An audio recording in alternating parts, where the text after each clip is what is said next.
All right, good win. Talented arms for both clubs. I mean, clearly the starting pitching today is as good as you'll see. Jamie was on it. I think the 1-2 pitch that the lefty kind of slapped into the corner got it going for them. And each team offensively had to navigate really tough stuff on the mound. That's tough. That's tough stuff. You know, we ran obviously some good arms, and so did they. Zeal gave our guys really no wiggle room. Like, he was on both sides of the plate. Really good slider, good changeup. Jamie matched it. You know, that's the best I've seen Jamie's velocity. And his slider was good. I thought as he went on, he didn't quite have the feel for the slider that he did early, but he's coming back. This is an earlier week for him, and we were at a point where that was enough. We've asked a lot out of Army. It was a lot. We had set up on our plan like one inning, and they have right, left in the first part of that order, and we thought that was a good matchup for him. And clearly the story was Joe, and that's the best I've ever seen his stuff. You guys have watched this longer than me here. That's the best I've ever seen it. I don't think you guys have seen it like that either. That's 97 and change, and a really good slider and on the attack. And the 3-6-1 double play was clearly the difference in this. If you don't execute that, this could get messy. Cantu did a nice job. Lodis hung in there and handled the throw with some tempo, and then delivered a throw to first base that Joe could handle. Joe was there. Well done. Max, big day, the home run, huge. His other base hit was big. Farrow's leadoff double, the bunt. You have to stack things offensively if you're going to score when the pitching was on point for both sides like it was today. They stacked some things. We stacked some things. We just were able to stack a little bit more there in the 8th inning, I guess, when Max hit the home run. Just how big was it for Jamie to give you 2 more zeros and get through 7 after that 5th inning? It was huge.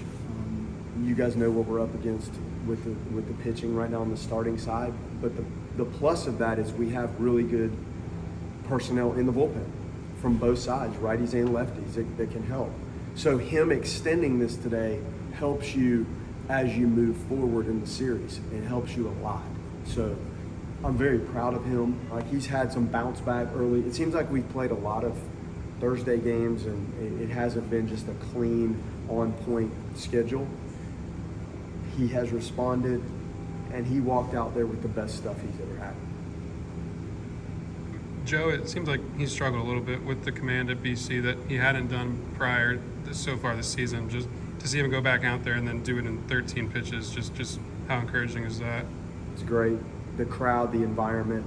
Sometimes when you're pitching and it's freezing cold and you're on artificial turf and there's not moisture created by anything for you, like when you're on this surface and you have the grass and the clay and the water from the clay, like there's just a little more natural moisture, and I don't know if that had anything to do with it, but it is new. It is a little bit different when you have to deal with conditions like that, so maybe that factored in. But he responded with really the best I've ever seen. That's the best I've ever seen him throw, and it's hard to be better than that, to trot out there with 96, 97, and a 90-mile-an-hour slider. With Max, did you know he kind of had that ability to hit all fields like he's shown this year? And that's a big home run to hit to the opposite side. It's funny. He was a guy we dug into a little bit today on some things before the game, and we don't do that often, but we found a couple things that we thought could help him open up the field a little bit more, and he went out and did a nice. He had some. I know the first at bat wasn't good, but the other ones, the base hit, the line out, and the home run. If you watch batting practice every day, he does things that very few people can do with the use of the field and the power. Like, it's explosive power. So I think some of the little adjustments he made today helped him free himself up a little bit and was able to handle the zone better. And he really hit a ball hard to all fields, left, center, and right field. So that's good. And he works hard, and he's a smart player. Cool to win a game like that after what happened on Tuesday? A close nail-biter like that where you had to make some pitches and make some plays on defense? I mean, you can call it cool. Right. It's not easy. Sure. Like, you're thinking through every pitch, and you know the matchups at the end. Clearly, they pinch hit. You've got Ox on point, and you're thinking through every pitch that's thrown and every maneuver that you have to make, because in a game like that, your responsibility is to try to put the personnel in the best possible position to help them execute with what they have in front of them. So it's cool. I've never met an uncool win. Sure. I'll tell you that.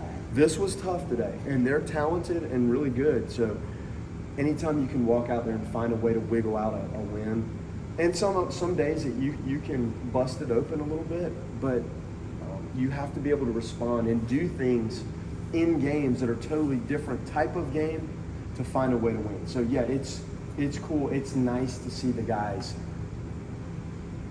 grind through and execute in just unique moments. The 3-6-1, the other double play that we got, Lodis made another really nice play. Like, so the execution of things in a game like this, it is enjoyable to coach that and watch it, especially when you get the cool win. Right. Kind of along those same lines, though, I mean, just with an emotional week, it's 2 rivalry matchups, Florida back-to-back with Miami, the big win. Were you kind of anxious to see how they would respond tonight, and just the fact that they did grit out that way when it's so opposite than what happened the other day? Allison, it's exactly what we talked about before the game. This is relentless. Our sport is relentless in the fact that you have to constantly answer and respond because you play so many games and it's in your face. You don't get to enjoy it for 3, 4, 5, 6 days before you reboot. So as nice as Tuesday was, when we met, I said, that's the challenge of this sport, and you have to answer constantly with another good performance.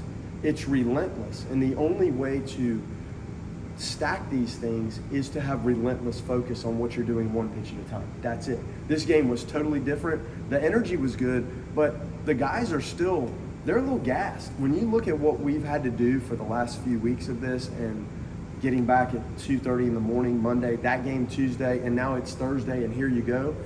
That's what this sport does. It may not be as physically grinding as some of the other sports, but it's the mental, unrelenting nature of what you have to do to play so many games and respond constantly.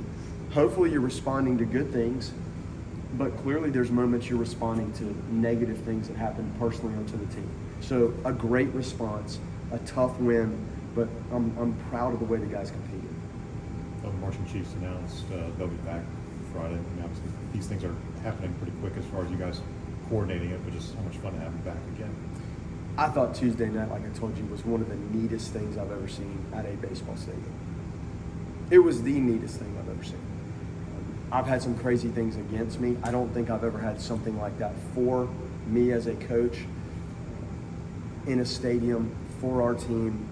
It was a community event. I felt like when you see people climbing up the fence and the wall and standing out there, and the Chiefs are playing from 6 o'clock on, and the concession, they're like, Coach, the numbers of the concession before first pitch was like, sometimes we don't do that in the series. So it brought everybody together, and David and the Chiefs to show the cooperation to do this and then do it again. And it doesn't always line up. Those musicians have other commitments and other responsibilities, so it's not something you can easily just gather them to do.